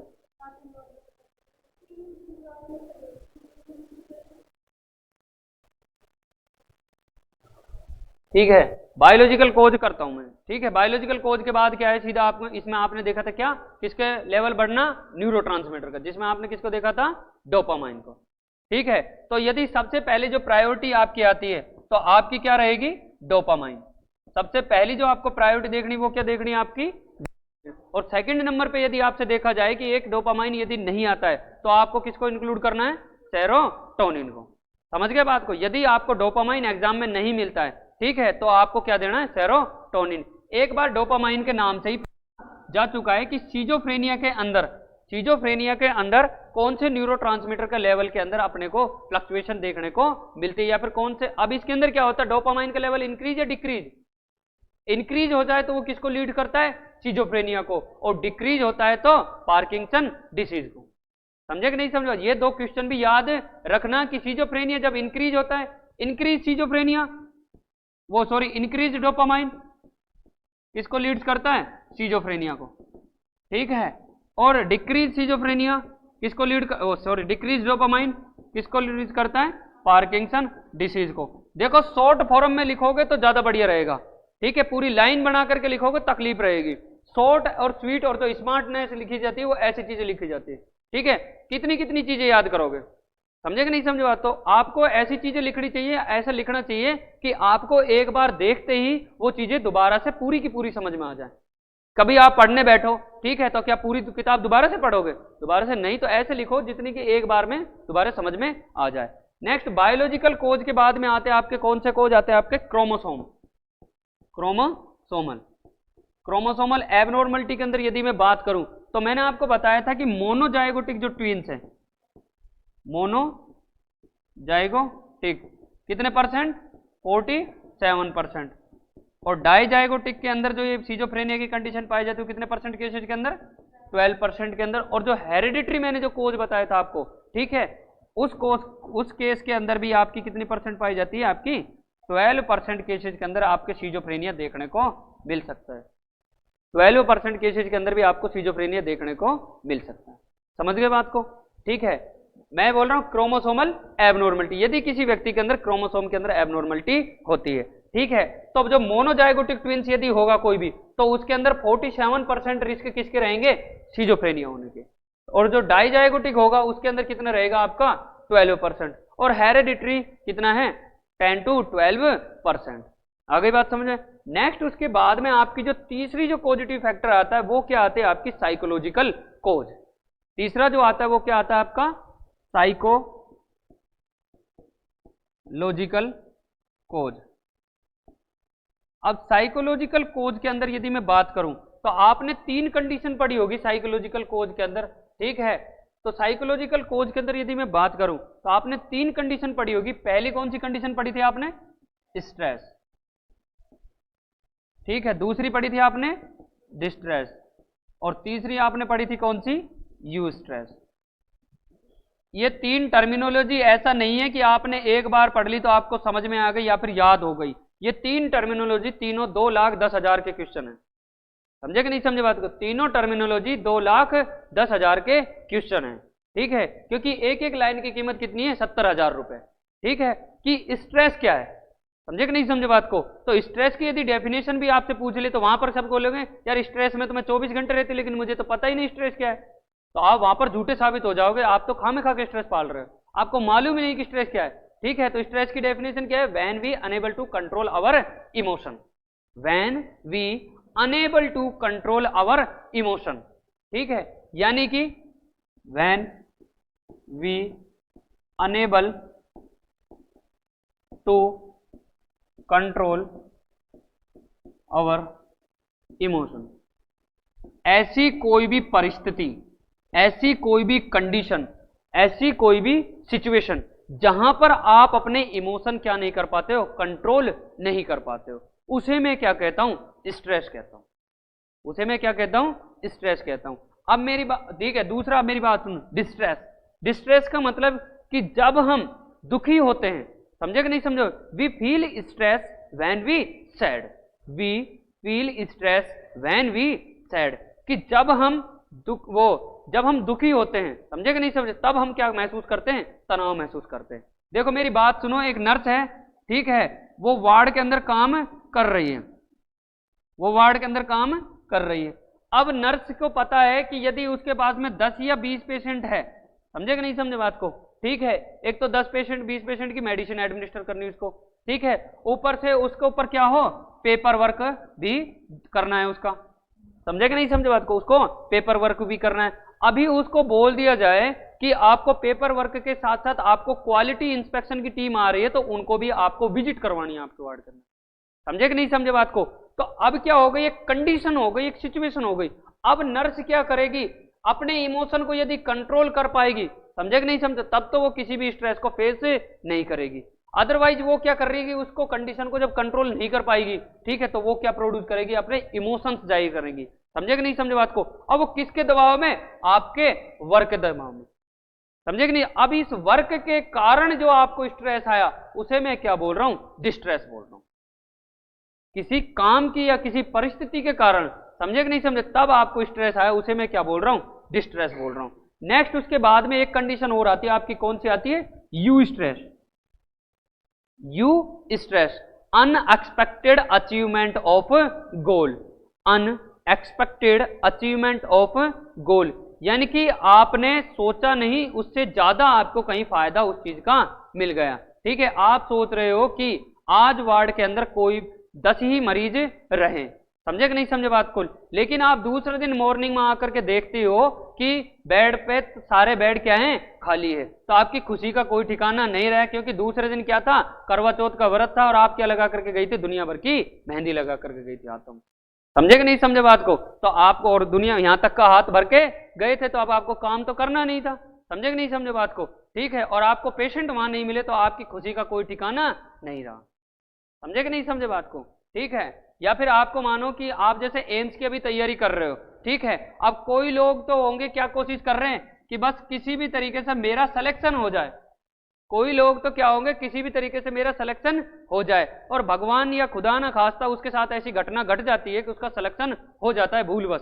समझे कि नहीं समझा, और सिलेक्शन भी ऐसा होता है कि उसके करके तो आया था कितने क्वेश्चन, 180, वो तो क्या आदेश आस लगा करके बैठा था कि मेरे 120 25 30 आ जाए तो मेरा सिलेक्शन हो जाएगा। समझे कि नहीं समझे बात को, ठीक है, लेकिन क्या हुआ, कुदरत का ऐसा चमत्कार हुआ, क्योंकि जिस दिन सरस्वती माता आपके सर पर बैठती है, समझे कि नहीं, जिस दिन एग्जाम के अंदर जिस दिन सरस्वती माता आपको आशीर्वाद देती है, उस दिन दुनिया का कोई इंटेलिजेंट या फिर कोई एग्जाम आपके सामने बड़ा नहीं रहता है। उसके ऊपर इतनी मेहरबान हुई कि उसके कितने क्वेश्चन सही आ गए, 190 या 180 क्वेश्चन सही आ गए, और वो क्या बन गया, all India AIIMS topper in nursing officer exam. अब वो किसी को क्यों काटेगा, समझे कि नहीं समझे बात, उसको अनएक्सपेक्टेड अचीवमेंट ऑफ गोल, यानी कि जितना उससे सोच, उम्मीद से ज्यादा, उम्मीद से ज्यादा, समझ गए बात को। नेक्स्ट उसके बाद में आपके, यदि यहां पर मैं दूसरी बात करूं तो और आगे चल करके साइकोलॉजिकल के बाद में आती है आपकी जो सबसे बड़ी जो चीज आती है, वो आती है आपकी मैटरनल डेप्रीवेशन। मैटरनल डेप्रीवेशन यानी कि किसी बच्चे के पास में मातृत्व का अभाव होना, किसी बच्चे के पास में अपनी माँ के प्यार का, अपने पिताजी के प्यार का, या फिर जो भी उसको लव्ड करते हैं, प्यार करते हैं, ठीक है, अफेक्शन परफॉर्म करते हैं, उनमें किसी ना किसी चीज की क्या होना, डेफिशिएंसी होना, कमी होना, ठीक है, उसे क्या बोलता हूं मैं, मैटरनल। यहां पर नाम दिया है मैंने मैटरनल, तो इसलिए मैंने क्या बोल दिया इसको, मैटरनल डेप्रीवेशन। इसके अंदर आप देख सकते हो कि किसी भी बच्चे की, ठीक है, छोटी उम्र में माँ का एक्सपायर हो जाना, ठीक है, या फिर किसी भी बच्चे के, जैसे आजकल की जितनी भी माएँ बन रही है, ट्रेडिशनल मदर बोलते हैं जिनको, समझे कि नहीं समझे बात को, ठीक है, तो वो जितनी भी मदर बन रही है वो क्या कर रही है, अपने बच्चे को उतना लव एंड अफेक्शन नहीं दे पाते जितना कि उन्होंने खुद ने अपने माता पिता से परसीव किया था। तो बच्चे के, और फिर दूसरा क्या है, इस भाग दौड़ भरी जिंदगी में वो इतना ध्यान भी नहीं रख पाते, क्योंकि उनको भी अपना सोशल लेवल मेंटेन करना होता है, इसलिए वो कुछ चीजों को समझती नहीं है। समझे कि नहीं समझे बात को, ठीक है, क्योंकि देखो कुछ लोग आपने देखो होंगे, पहाड़ी मजदूर जो करते हैं, दिहाड़ी मजदूर जो करते हैं, वो अपने बच्चे को कमर पर बांध करके पता नहीं कैसे कैसे मजदूरी करते हैं, तो वो लोग तो अपना जीवन जीने के लिए, ताकि हम 2 जून की रोटी कमा सकें, समझे कि नहीं समझे, इसलिए अपने बच्चों को दूर करते हैं या फिर बहुत सारी समस्याओं के अंदर फेस करते हैं, ठीक है। लेकिन हम लोग जो बहुत ज्यादा पढ़ लिख जाते हैं या फिर अपना सोशल लेवल इंप्रूव कर ले जाते हैं, तो उसके बाद हम क्या करते हैं, हम अपने ही लोगों को पीछे छोड़ने की कोशिश करते हैं, क्योंकि हमारे पास रोटी की चिंता अब नहीं है। 2 जून की रोटी आप अब आराम से कमा लेते हो, क्योंकि 70 से 80 हजार रुपए आपकी तनख्वाह आएगी, समझे कि नहीं समझे बात को, ठीक है। तो अब उस कंडीशन में क्या होगा, अब उस कंडीशन में आपको देखने को मिलेगा कि आपके बच्चे के अंदर धीरे धीरे किसकी कमी होगी, लव की, अफेक्शन की, रिगार्डिंग किसके, पेरेंट के रिगार्डिंग, ठीक है। अब पेरेंट के रिगार्डिंग जब कमी होगी तो उस बच्चे के अंदर आगे जाकर के ये क्या है, रिस्क फैक्टर जिसमें लीड टू द शिजोफ्रेनिया, ठीक है। नेक्स्ट, किसी भी व्यक्ति की बार बार जॉब चेंज हो रही हो, रिकरेंट द जॉब, ठीक है, फाइनेंशियल प्रॉब्लम, डोमेस्टिक वायलेंस, या फिर कोई टेक्नोलॉजिकल चेंजेस, जैसे आजकल के टेक्नोलॉजिकल चेंजेस आ रहे हैं, पूरे दिन आप फ्री फायर, पबजी, समझे कि नहीं समझे, कैंडी क्रश, ठीक है, ये दुनिया भर के गेम में ही लगे रहते हैं, बाहर किसी सोसाइटी या फिर समाज के अंदर क्या हो रहा है या फिर सोशल रिलेशन से किसी को मतलब नहीं रह गया। तो वो सब चीजें भी क्या करती है, आपकी जो ब्रेन की फिजियोलॉजी है उस पर अफेक्ट करती है, ठीक है। ये सारे के सारे आपके क्या थे, इटोलॉजिकल फैक्टर थे, जो किसको लीड करते हैं, आपकी सिजोफ्रेनिया की कंडीशन को। समझ गए बात को, सिजोफ्रेनिया क्या होता है, it is a group of disorder that is characterized by disturbance in thinking, emotion, behaviour, but not disturbance in consciousness. Definition याद रखना, ठीक है। नेक्स्ट उसके बाद में जो इसको सबसे ज्यादा जो इंपॉर्टेंट बनाती है, समझे कि नहीं समझे बात को, हाथ कंगन को आर्ची किया और पढ़े लिखे को फारसी किया और जीआरवी के स्टूडेंट के लिए सीजोफ्रेनिया के सिम्टम्स क्या, समझे कि नहीं समझे बात को, जीआरवी नर्सिंग इंस्टीट्यूट के स्टूडेंट के लिए सीजोफ्रेनिया के सिम्टम्स क्या, और यहां पर इसी के साथ में आपकी हेडिंग जो रहने वाली वो क्या रहेगी, सीजोफ्रेनिया के साइन एंड सिम्टम्स। अब सीजोफ्रेनिया के साइन एंड सिम्टम्स के बारे में बोला जाएगा तो सबसे ज्यादा यही बोला जाएगा कि साइकेट्रिक के अंदर कुछ याद रहे या ना रहे, लेकिन सीजोफ्रेनिया के साइन एंड सिम्टम्स याद जरूर रखना, समझे कि नहीं समझे बात, क्योंकि आधी साइकेट्रिक इसी के अंदर है। ठीक है, तो इसके अंदर सबसे पहले मैं यदि बात करता हूं, ठीक है, तो सबसे पहले इसके क्लासिक मैंने बोला है group of disorder, it is a group of disorder, तो ग्रुप ऑफ डिसऑर्डर है तो group of sine and symptoms भी देखने को मिलेंगे आपको, समझे कि नहीं समझ। अब जब group of sine and symptoms आपको देखने को मिलेंगे तो आपको उन चीजों को याद करने के लिए, ठीक है, या फिर कौन सा साइन एंड सिम्टम्स मेरे को कहां देखना है, कैसे ऑब्जर्व करना है, वो प्रॉब्लम क्रिएट हो सकती है। तो इन सब कंडीशन से निपटने के लिए जो हमारे साइकेट्रिस्ट थे, समझे कि नहीं समझे, या फिर जो क्लासिफिकेशन करने वाले थे, उन्होंने क्या कर दिया, सीजोफ्रेनिया के साइन एंड सिम्टम्स को कुछ पार्ट्स के अंदर डिवाइड कर दिया। ठीक है, जिसके अंदर अपन सबसे पहले जो पढ़ते हैं वो क्या नाम पढ़ते हैं, first rank symptoms of schizophrenia, first rank symptoms of schizophrenia, जो कि किसने दिए थे, कार्ट स्नीडर ने, कार्ट स्नीडर के द्वारा ये दिए गए थे, के यू, और कौन से सन के अंदर दिए गए थे, 1959 के अंदर, कार्ट स्नीडर के द्वारा 1959 के अंदर क्या बताया गया था, first rank symptoms of schizophrenia. अब उसने first rank symptoms of schizophrenia के अंदर कौन कौन से टाइप के साइन एंड सिम्टम्स को इंक्लूड किया है, उनके बारे में अपने को अब पढ़ना है।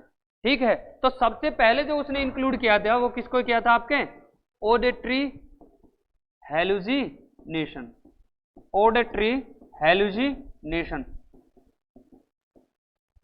ठीक है, दूसरा यदि मैं बात करूं ऑडिटरी हेलुसिनेशन के अंदर, ऑडिटरी का मतलब क्या होता है आपका, और हेलुसिनेशन का मतलब कि वहां पर कोई है ही नहीं, यही से समझ में आ गई चीज। ऑडिटरी का मतलब क्या है, सुनना, और हेलुसिनेशन का मतलब क्या है, वहां पर कोई चीज है ही नहीं, समझे कि नहीं समझ। अब क्या होगा कि उसे कुछ ऐसी चीजें सुनाई देगी, ठीक है, जो कि अस्तित्व में ही नहीं है। ठीक है, उसे क्या लगेगा, रनिंग,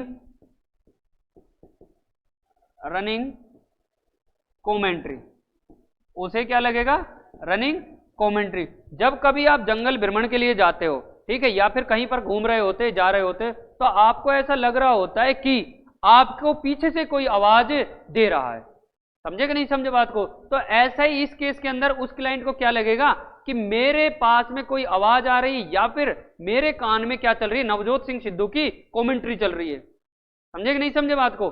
तो अब उस पेशेंट को लगेगा, लेकिन अपने को ऐसा बिल्कुल नहीं लगेगा। एक नॉर्मल पेशेंट को नहीं, नॉर्मल क्लाइंट को, सॉरी पेशेंट नहीं, यहाँ पर नॉर्मल क्लाइंट को नहीं लगती ये चीजें, एबनॉर्मल क्लाइंट को लगता है, या फिर कई बार ये चीजें अपने को भी महसूस होती है, लेकिन अपन क्या है, पेशेंट नहीं है, समझे कि नहीं समझे बात को। कभी ऐसा नहीं सर मेरे को भी ये चीजें दिखती है, समझे कि नहीं। बहुत सारे लोग कोशिश कर रहे होंगे इसमें कि मैं अपना हुनर दिखाऊं, सर मेरे को भी आवाजें सुनाई देती है, समझे कि नहीं समझे बात को। और कैसी कैसी सुनाई देती है, सर आप डर जाओगे, ठीक है, मुझे नहीं डराना, एग्जामिनर को डराना है। ठीक है, कि सीजोफ्रेनिया वाले पेशेंट के अंदर कौन से टाइप का हेलुसिनेशन देखने को मिलता है, फर्स्ट रैंक सिम्टम्स में ऑडिटरी हेलुसिनेशन, ठीक है, और उसके अंदर क्या देखने को मिलती है मेरे को, रनिंग कमेंट्री। दूसरा क्या देखने को मिलता है, sound from ecosystem, sound from ecosystem. कभी आप जंगल में घूमने के लिए या फिर कहीं इधर उधर वॉकिंग के लिए जब जाते हैं, ठीक है, तो आप जब आगे की तरफ चल रहे होते तब आपको पीछे से कुछ ऐसी आवाज सुनाई देती है, समझे, क्योंकि जंगल के अंदर बहुत सारे पक्षी, पेड़ पौधे, जानवर पाए जाते हैं, ठीक है, तो आपको कहीं ना कहीं ऐसी आवाज सुनाई देती है, लेकिन वास्तविकता में उनका कोई अस्तित्व नहीं होता है, समझे कि नहीं समझे बात को। दूसरी तीसरी यहां पर मैं बात करूं कि आपका पहला तो क्या होगा, रनिंग कमेंट्री, दूसरा क्या होगा, साउंड फ्रॉम इकोसिस्टम, नेक्स्ट तीसरा क्या होगा, discussion, discussion about him, discussion about him. अब देखो मेरी बात सुनिए, समझने की कोशिश है। अब उस पेशेंट को क्या लग रहा है, कमेंट्री हो रही है, उस पेशेंट को क्या लग रहा है, आवाज हो रही। तो उस पेशेंट को क्यों लग रहा है ऐसा, उसको ऐसा लग रहा है कि कहीं ना कहीं सिर्फ किसके बारे में बात की जा रही है, मेरे बारे में। उसी का मतलब क्या है, डिस्कशन अबाउट हिम। आई बात समझ में? ठीक है, क्योंकि यहां पर देखो हर एक साइन सिम्टम्स का अपना अपना अलग अलग मीन है। ठीक है, अब यहां पर रनिंग कमेंट्री उसको मिल रही है कान में सुनने को, उसको क्या लग रहा है कि इन्वायरमेंट से कोई आवाज आ रही है। तो तीसरी उसको क्या लग रहा है कि जहां कहीं पर भी बात की जा रही है, ठीक है, अभी जैसे आपने गेट खोला, ठीक है, गेट खोलने के बाद कोई इंडिविजुअल क्लाइंट यदि निकल करके आता है तो वो एकदम से देखता है, अपन बोलते हैं हाँ ठीक है ऐसा ही मैंने बोला था, तो वो क्या सोचेगा कि सिर्फ किसके बारे में बात की जा रही है, मेरे बारे में। समझे कि नहीं समझे बात को? लड़की सुन, अभी कोई क्लाइंट आया आपके सामने और वो गेट खोलता है, अपन बोलते हैं कि ये ऐसा ही है, ठीक है, अपन बात कर रहे हैं किसके बारे में, सिजोफ्रेनिया के बारे में। लेकिन वो पेशेंट जब निकल करके आएगा तो उसको लगेगा कि सिर्फ मेरे बारे में ही बात की जा रही थी, उसे मैं क्या बोल रहा हूँ, डिस्कशन अबाउट हिम। बल्कि वो क्या था, उसका हेलुसिनेशन। अपन किसके बारे में बात कर रहे हैं, सिजोफ्रेनिया के बारे में। टॉपिक क्या चल रहा है आपका, सिजोफ्रेनिया। समझ गए बात को? ठीक है,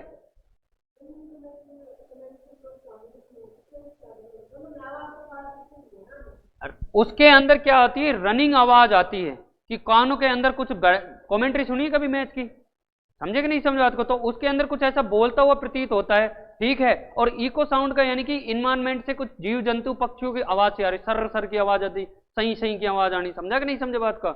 वो ऐसी कुछ आवाजें उसको दिखती है। और रनिंग कमेंट्री के अंदर जैसे कि कोई कमेंट्री चल रही है, कोई बोल रहा है उसके बारे में, समझे? आई बात समझ में? हाँ, तो मैं कब कह रहा हूं नहीं ये फॉल्स? मैंने ये थोड़ी कहा है कि भाई ये सही है या ये गलत है। मैंने क्या कहा है कि उसको हेलुसिनेशन होता है। हेलुसिनेशन का मतलब क्या होता है कि एक्सटर्नल स्टिमुलाई कोई भी प्रेजेंट नहीं होता है, समझे कि नहीं समझे? अब मेरी बात सुनो यहां पर, ठीक है। मैंने क्या बोला है कि आपको ऑडिटरी हेलुसिनेशन वाला जब पेशेंट मिलेगा तो वो 3 कंडीशन देखने को मिलेगा आपको। क्या तो वो बोलेगा कि मेरे कानों के अंदर आवाज आ रही है, ठीक है, किसकी, रनिंग कमेंट्री की, ठीक है, कि अब इस क्रीज पर कुछ आए हैं, ठीक है, चार मारेंगे या इंडिया को जीतने की जरूरत है, ऐसा जल्दी जल्दी कुछ आवाज निकल रही है, ठीक है। नेक्स्ट, या फिर उसको आवाज आएगी किसकी, इकोसिस्टम की, कोयल की आवाज आ गई, समझे कि नहीं समझे, बंदर की आवाज आ गई, उल्लू की आवाज आ गई, बहुत सारी चीजें उसको ऐसा लगेगा। आपको नहीं लगेगा, पेशेंट को लगेगा। कहीं ऐसा नहीं सोच रही मेरे को लगेगा, इसलिए कंफ्यूज हो रही है। हाँ, तब तो ठीक है, ठीक है, तब तो मेरी मेहनत सफल हो जाएगी, ठीक है। नेक्स्ट, डिस्कशन अबाउट हिम, यानी कि उसको कहीं ऐसा लग रहा है कि ये सारी चीजें कहीं ना कहीं मेरे बारे में बात की जा रही है। उस पेशेंट को ऐसा लगता है ये तीनों कंडीशन अलग अलग है, एक साथ मत जोड़ के देखो, समझे कि नहीं समझ? तीनों कंडीशन अलग अलग है, ऐसा नहीं कि आप एक साथ ही जोड़ो कि वो फाल्स है ये फाल्स नहीं है। मैं फाल्स सारी चीजों को बोल रहा हूं, लेकिन मैं कंडीशन आपको दिया हूं तीनों, क्योंकि ये जो 3 एग्जाम्पल हैं ये तीनों ही अभी तक पूछे गए हैं। कि एक सिजोफ्रेनिया का पेशेंट है, ठीक है, वो कहीं जा रहा होता है तो वो सोच रहा है पीछे से आवाज कोई लगा रहा है मेरे को, समझे कि नहीं? लेकिन जब वो पीछे पलट करके देखता है तो उसको कोई आवाज नहीं लगा रहता। तो पेशेंट को किस टाइप का हेलुसिनेशन है, समझे कि नहीं समझ आता? ऐसे क्वेश्चन है, ठीक है। दूसरा, यदि वो बोलेगा कि मेरे को इन्वायरमेंट से कोई आवाज आ रही है, समझे कि नहीं समझे बात को? तो ये किस टाइप का हेलुसिनेशन पेशेंट के अंदर प्रेजेंट है, समझे कि नहीं? नेक्स्ट, उसके बाद में यदि मैं बात करूं आपकी ऑडिटरी हेलुसिनेशन के बाद में आपका दूसरा जो पॉइंट आता है वो कौन सा आता है आपका, परसेप्चुअल डिल्यूजन। परसेप्चुअल डिल्यूजन के अंदर क्या होता है कि किसी भी एक इंडिविजुअल पेशेंट का, ठीक है, जो नॉर्मल परसेप्शन है वो किसके अंदर कन्वर्ट हो जाता है, एबनॉर्मल के अंदर। Normal perception convert into abnormal perception delusion, समझे कि नहीं समझो? Normal perception convert into abnormal delusion, यानी कि जो आपका नॉर्मल परसेप्शन है किसी भी एक दूसरे क्लाइंट के रिगार्डिंग, जैसे मैं हूं, समझे कि नहीं समझे बात को? यदि मैं पेड़ पौधों को पानी देता हूं, ठीक है, और उसके बाद बारिश आ जाती तो मेरे को कोई दिक्कत नहीं है। लेकिन यदि वही एक क्लाइंट किसका है, सिजोफ्रेनिया का, और वो क्या करता है, पेड़ पौधों को पानी देता है, समझे कि नहीं समझे बात को? ठीक है, अब पेड़ पौधों को पानी देने के बाद क्या होता है कि वहां पर कुछ इन्वायरमेंटल घटनाएं घटित होती है, ठीक है, जैसे दिन होती है ऐसे रात भी होता है, समझे कि नहीं समझे बात को? दिन में कई बार क्राउड भी होती है, स्नोरिंग भी होती है, बर्फ भी पड़ती है, बहुत सारी चीजें पड़ती है, फ्लडिंग भी आती है, तूफान भी आता है, बिजली भी गिरती है। तो उस पेशेंट को क्या लगता है कि भगवान हमसे दुखी हैं, या फिर गॉड ने उसके लिए क्या भेजा, कोई सीक्रेट मैसेज भेजा है। समझ रही है बात को? नहीं समझ रही? कि गॉड ने उसके लिए कोई क्या भेजा है, सीक्रेट मैसेज। जैसे कि जैसे मैंने उस दिन बताया था आपको कि एक व्यक्ति ये ट्रैफिक पार कर रहा होता है, समझे कि नहीं समझ? वो रेड लाइट की तरफ देखता है, तो उस रेड लाइट के अंदर क्या है, रेड लाइट के अंदर आपको दिखाया जाता है कि रोबोट स्ट्रक्चर दिखाई जाती है कि आदमी से घूम रहा होता है, ठीक है। तो वो क्या सोचता है कि ये मंगल के आदमी, ग्रहण के आदमी यहाँ पर क्या कर रहे हैं, एलियंस क्या कर रहे हैं, या फिर यहाँ पर कोई उतरने वाला है, धरती के ऊपर कोई अंतरिक्ष उतरने वाला है। समझे कि नहीं समझे? कोई अंतरिक्ष है जो एलियंस का, वो उतरने वाला है। अब उसको ऐसा लग रहा है, लेकिन आपको ऐसा लग रहा है? आपको नहीं लग रहा। आपको क्या लग रहा है कि ये ट्रैफिक लाइट है, नॉर्मल। अब उसका नॉर्मल परसेप्शन किसके अंदर कन्वर्ट हो गया? डिल्यूजन के अंदर। नॉर्मल परसेप्शन किसके अंदर कन्वर्ट हो गया? डिल्यूजन के अंदर। और डिल्यूजन की डेफिनेशन क्या है? A false fix belief that can not be characterized by reasoning, या फिर कोई भी एक ऐसी अवधारणा जिसको कि साबित नहीं किया जा सके, उसे मैं क्या कहता हूं? डिल्यूजन। आप किसी चीज को मान बैठे हो, समझे कि नहीं समझ बात को, और उसको कोई परिवर्तित नहीं कर सकता। वो चीज आपके लिए सही है, दूसरे के लिए गलत हो सकती है, लेकिन आपके लिए सही है, इसका मतलब आपके अंदर वो डिसऑर्डर प्रेजेंटर। इस टाइप के डिसऑर्डर को मैं क्या बोलता हूं? डिल्यूजन। Very good. क्या बोलता हूं मैं इसको? डिल्यूजन। ठीक है। नेक्स्ट उसके बाद में तीसरा जो आपके सामने आता है वो क्या आता है आपके यहां पर? Thought broadcasting. Thought broadcasting. अब मेरी बात सुनो, ठीक है। Thought broadcasting, perception, normal perception convert into delusion. Normal perception convert in delusion. समझ गए बात? नेक्स्ट उसके बाद में आपकी क्या आती है? Thought broadcasting. थॉट ब्रॉडकास्टिंग का मतलब क्या होता है कि पेशेंट क्या सोचता है कि मैं जो बोल रहा हूं, मैं जो सोच रहा हूं, समझे कि नहीं समझे, मैंने किसी दूसरे को बताया नहीं, लेकिन फिर भी ये क्या कहे, जो जैसा मैं सोच रहा हूं वो बाहर लाइव है। समझे कि नहीं समझे? Discussion about my thoughts live, समझे, विदाउट शेयरिंग। समझे कि नहीं समझे बात? कि मैंने किसी को मेरी बातें बताई भी नहीं, फिर भी बाहर वो चीजें चल रही है। ठीक है। जैसे कि मैं सोच रहा हूं कि देश के अंदर पॉलिथीन बंद होनी चाहिए, ठीक है, बताया नहीं, लेकिन मैं बाहर जाकर के देखता हूं कि टीवी के अंदर वही चीजें दिखाई देती है। तो यानी कि मैं क्या सोचता हूं कि मैं जो सोच रहा हूं वही टीवी पे दिखाया जा रहा है। समझे? समझ में आ रहा है कि नहीं समझ रहे हो हर बात को? ठीक है। कि मैं ये सोच रहा हूं कि देश के अंदर कन्या भ्रूण हत्या जो रुकनी चाहिए, महिला बाल विवाह रुकना चाहिए, ठीक है, मैं ये सोच रहा हूं, ठीक है। लेकिन यही चीज अभी क्या हो रही है कि आपको टीवी के अंदर दिखा रही है कि राजस्थान सरकार है जो महिला बाल विकास मंत्रालय कन्या भ्रूण हत्याओं को रोकने के लिए कानून पास करना चाह रहा है। समझे कि नहीं समझे बात को? या फिर भारत सरकार के महिला बाल विकास मंत्रालय के द्वारा ये परियोजना लागू की जा रही है। तो अब मेरे को पता, मैं ही तो सोच रहा था, आपको क्या पता मैं क्या सोच रहा था, लेकिन वही चीज सामने बाहर आकर के मेरे को मिली, तो मैं क्या सोच रहा हूँ, मेरी चीजें मुझे बिना शेयर किए भी मेरी चीजें बाहर शेयर की जा रही है। समझ गए बात को? नेक्स्ट आती है आपकी कौन सी? Thought insertion. क्या आता है आपका? थॉट इंसर्शन, यानी कि बहुत सारी चीजों को अपने अंदर इंक्लूड कर लेना। बहुत, इंसर्शन का मतलब क्या होता है? इंसर्ट करना या फिर भरना। समझे कि नहीं समझ? बहुत सारी ऐसी बातों को इंक्लूड कर लेना अपने।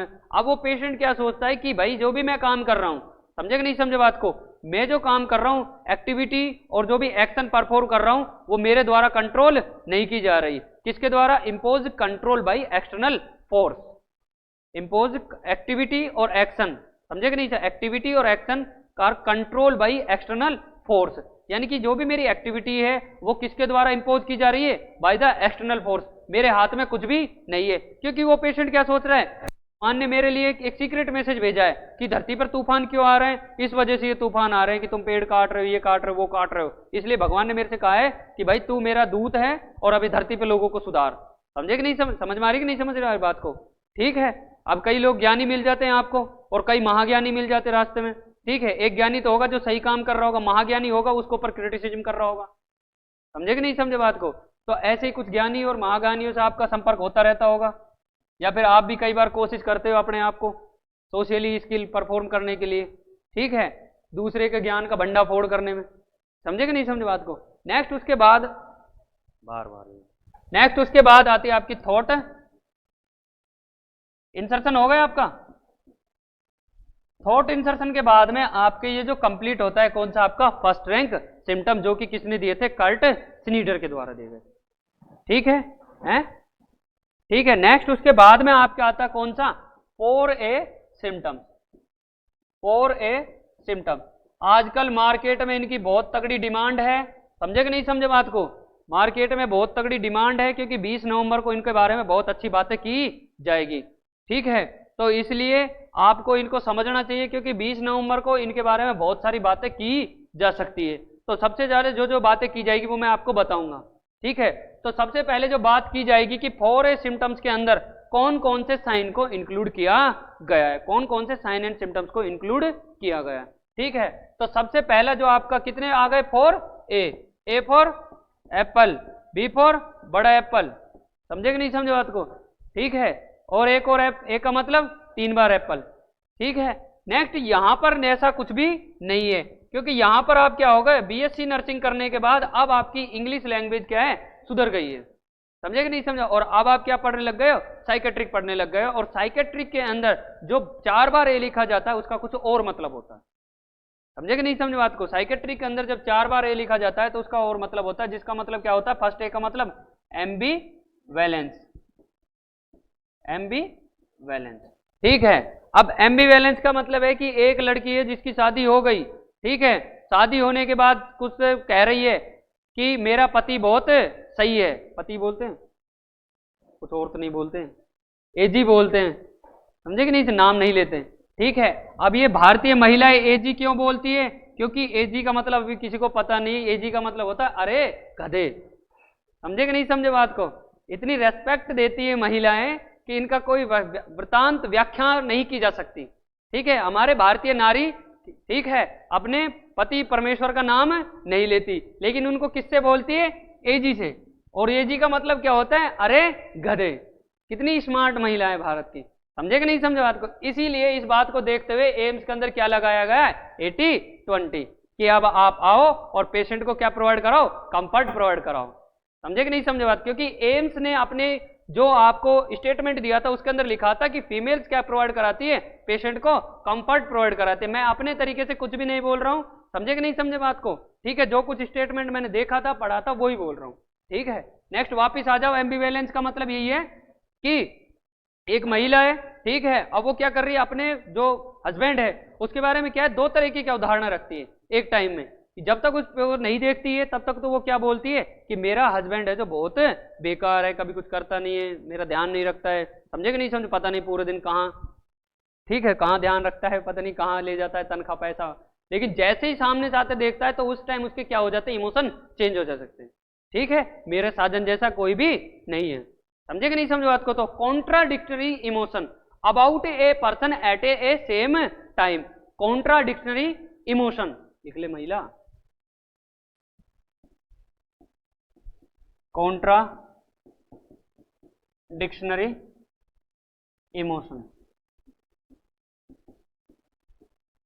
About a person at A given time बोल दो या फिर सेम टाइम बोल दो, एट ए गिवन टाइम या फिर सेम टाइम। एक लड़की है, समझे कि नहीं समझे बात को। अब एक तरफ तो कह रही कि मैं इस लड़के को प्यार नहीं करती, मेरे को पसंद नहीं है, अच्छा नहीं है, लेकिन दूसरे ही पल उसके जाते जाते गले लग जाती है, समझे कि नहीं समझे बात। अब लोगों को समझ में नहीं आता ये हो क्या रहा है। अभी तो कह रही थी कि मैं इसको पसंद नहीं करती, मेरी शक्ल भी देखना अच्छा नहीं लगता इसका, लेकिन दूसरे वक्त क्या कर रही है, उसको गले लगा रही है, ठीक है। तो ये किस टाइप का हो गया, एम्बीवैलेंस टाइप, समझे कि नहीं। अब कोई भी ऐसी एक्टिविटी आपके साथ परफॉर्म करे तो उसका नाम क्या रख देना, एम्बीवैलेंस।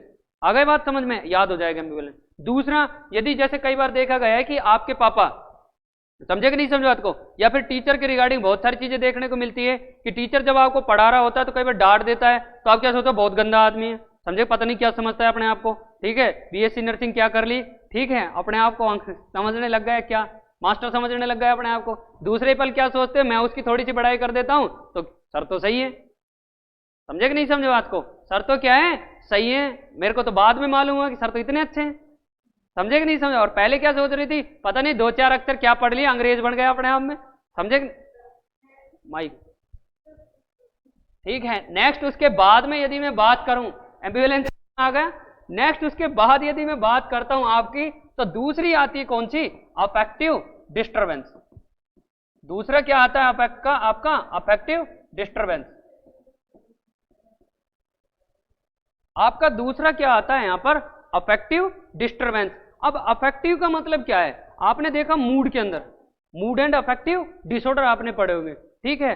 तो यहां अफेक्टिव डिसऑर्डर में मतलब, अफेक्टिव डिस्टर्बेंस का मतलब है कि कोई भी व्यक्ति डिमांड और सिचुएशन के अकॉर्डिंग अपनी जो फीलिंग्स है वो एक्सप्रेस नहीं करता है। समझे कि नहीं समझे बात को? कोई भी व्यक्ति जो किससे सफर कर रहा है, सिजोफ्रेनिया से, जैसी डिमांड है और जैसी सिचुएशन है। अब यहाँ पर डिमांड और सिचुएशन क्या है कि आप एक हेल्दी इन्वायरमेंट को परफॉर्म करते हुए अपनी स्टडी पे ध्यान दो। लेकिन अब यदि कोई व्यक्ति यहाँ पर खड़ा होकर के डांस करने लग जाए, समझे कि नहीं समझे बात को, ठीक है, या फिर कोई अदर खाना खाने लग जाए, तो वो चीजें क्या होगी, वो चीजें सही नहीं होगी। जैसी डिमांड और सिचुएशन है, समझे। अब मान लो आप कहीं पर डीजे बज रहा है और वहां पर जाकर के रोने लग जाओ। डीजे देखा है, नाम सुना है, ठीक है। डीजे की फुल फॉर्म, डीजे की फुल फॉर्म डांस जंक्शन। समझे कि नहीं समझे बात को, ठीक है। हर चीज का नाम होता है, हर चीज का इंपॉर्टेंट होता है। मानो तो मैं गंगा माँ हूं, ना मानो तो बहता पानी। समझे कि नहीं? धरती पर सिर्फ इंसान के अलावा और सारी चीजें कहीं ना कहीं अपना इंपॉर्टेंट रखती, सिर्फ इंसान ही नहीं रखते। समझे कि नहीं समझे बात को? अफेक्टिव डिस्टर्बेंस के अंदर देखें, ठीक है, तो अफेक्टिव डिस्टर्बेंस के अंदर यही होगा कि according to demand and situation client क्या नहीं कर पाता है, अपने एक्सप्रेशन जाहिर नहीं कर पाता है, ठीक है। जहां पर रोने का टाइम, आप किसी शादी के अंदर जाकर के आपको खाने का इनविटेशन इसलिए दिया जाता है, वो तो सब आप लोग बोल देते हो कि भाई खाने के लिए कोई नहीं जाता, रेस्पेक्ट के लिए जाता है। समझे कि नहीं समझे बात को? अगर खाने के लिए कोई जाता ही नहीं तो इतना खर्चा क्यों होता? समझे कि नहीं समझे बात को, ठीक है। अब सब वहां जाते और वहां खाना खाने की बजाय वहां पर रोने लग जाए, समझे कि नहीं? माहौल खराब कर दिया उसने सारा, ठीक है। तो डिमांड और सिचुएशन के अकॉर्डिंग क्या नहीं करता, वो अपने आप को रिप्रेजेंट नहीं कर पाता है। और ये इस टाइप के साइन इंसिडेंट जब देखने को मिलते हैं तो मैं क्या बोलता हूं, उसे अफेक्टिव डिस्टर्बेंस। नेक्स्ट उसके बाद में आपका क्या आता है, बोलो बोलो, association, looseness and disturbance. Situation के अकॉर्डिंग ऐसे है कि आपके सामने कोई इन्वायरमेंट है, ठीक है। अब आपको क्या करना चाहिए इस टाइम?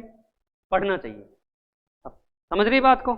इस टाइम आप सब लोगों का काम क्या होना चाहिए, आपके माइंड के अंदर क्या चीजें होनी चाहिए? पढ़ना चाहिए, ठीक है। लेकिन आप पढ़ने की बजाय यहां पर गाने चला रहे हो, खाना खा रहे हो, डांस कर रहे हो, समझे कि नहीं समझे बात को, या किसी को परेशान कर रहे हो, तो क्या ये according to demand and situation सही बात है?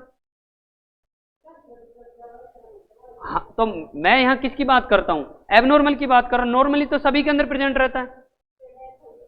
हाँ, देखो देख, समझे कि नहीं समझे बात को, ठीक है। नेक्स्ट उसके बाद एसोसिएशन, लूजनेस। अब एसोसिएशन का मतलब क्या होता है? जुड़ना। एसोसिएशन का मतलब क्या होता है? जुड़ना, एसोसिएट होना आपस में, ठीक है। अब लूजनेस मतलब फ्लेक्सिबिलिटी, समझे कि नहीं चाहिए, या फिर वहां से वो चीजें उसके हाथ से खत्म हो गई। डिस्टर्बेंस आप पढ़ ही रहे हो, ठीक है, यानी कि किसी प्रकार की एबनॉर्मलिटी।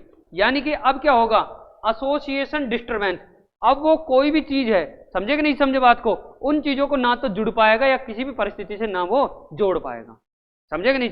जैसे कि आपके किसके अंदर डिस्टर्बेंस हो गया? थिंकिंग के अंदर, थॉट के अंदर।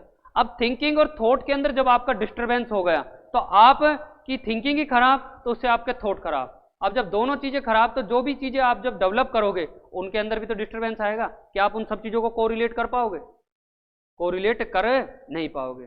समझे कि नहीं समझे बात को? जैसे कि आपके दिमाग में बहुत सारी मेमोरी भरी हुई है, आपके दिमाग में बहुत सारी मेमोरी भरी हुई है, लेकिन समय समय पर यदि उन चीजों को जहां उनकी जरूरत है, जहां उनकी जरूरत है उनको वहां जाहिर किया जाए तो क्या होगी? सही चीज होगी। लेकिन वही बात जो पहले बोली थी, समझे कि नहीं, कि एबनॉर्मल कनेक्शन हो गया या फिर ब्रेन के केमिकल के अंदर एबनॉर्मलिटी होगी, तो उससे क्या होगा? उस पेशेंट की थिंकिंग और थॉट प्रोसेस अफेक्ट हो गया। तो वो क्या होगा? थिंकिंग एंड थॉट प्रोसेस उसका अफेक्ट होगा, तो उसे पता ही नहीं होगा कि मुझे क्या चीजें कब बोलनी है या फिर क्या चीजें कब जाहिर करनी है। समझे कि नहीं समझे बात को, ठीक है। तो अब क्या होगा, जैसे फूड, कलर एंड रेन। अब इन तीनों के बीच में क्या कोई संबंध है? तीनों के बीच में कोई संबंध नहीं है। इसे क्या बोलता हूं मैं? एसोसिएशन लूजनेस या फिर एसोसिएशन डिस्टर्बेंस। समझे कि नहीं? Flight from one topic to another topic, समझे कि नहीं, एक टॉपिक से दूसरे टॉपिक पे चला जाता है, लेकिन उनके बीच में कोई भी लॉजिकल, समझे कि नहीं, लॉजिक प्रेजेंट नहीं रहता है।